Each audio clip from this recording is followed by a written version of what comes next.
Vice President Buganda Region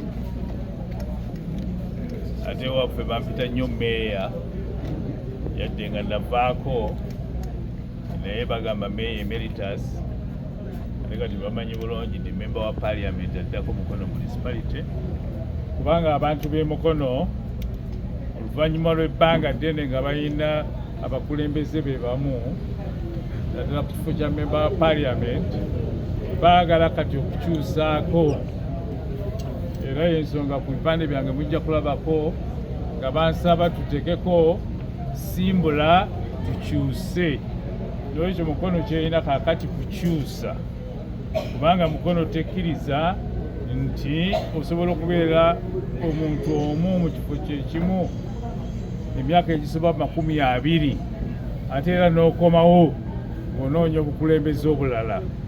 Twagala tuteekewo ekyokulabirako ekirungi nti bw'obeera mu woofiisi kibeeremu kola kyonna kyonna ekisoboka ate kyusa genda ku kifo ekirala beba ebifo nga biweddeyo kati genda okuba omuwi w'amagezi n'ekyo kye twagala kuleeta mu Mukono era nze nawe ekyokulabirako ekirungi nti nakola ekisanja kimu nga meeya yadde nga twakola bulungi nnyo nekiggwako.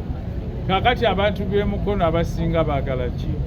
Abantu b'e Mukono abasinga baagala okulaba nti embeera zaabwe zikyukako, nti abaana baabwe be balina bajja kusobola okugenda mu masomero amalungi, bajja kusobola okugenda mu malwaliro wali eddagala, nti ate abo abavubuka bajja kufuna emirimu.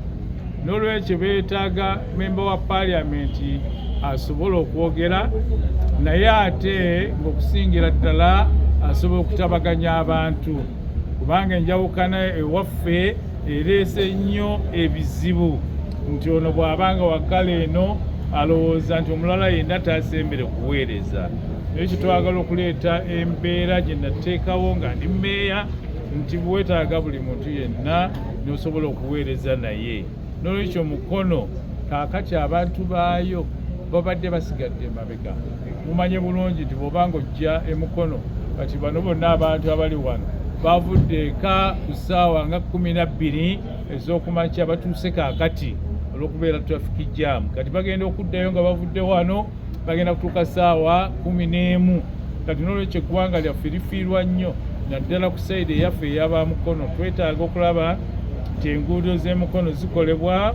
N'olwekyo member wa parliament alina okutwala eddoboozi ery'amaanyi eri buli kitongole kya gavumenti kyonna, oba nga baani abalimu oba bali kukkalayo oba si bakkalayo, batwale ensonga zaabwe nti ddala Mukono eteeka okufiibwako ng'ekitundu ekirala ekya Uganda. N'olwekyo member wa parliament basuubira olwaleero member wa parliament akusooka agenda okubagatta ate ekirala agenda okubasakira.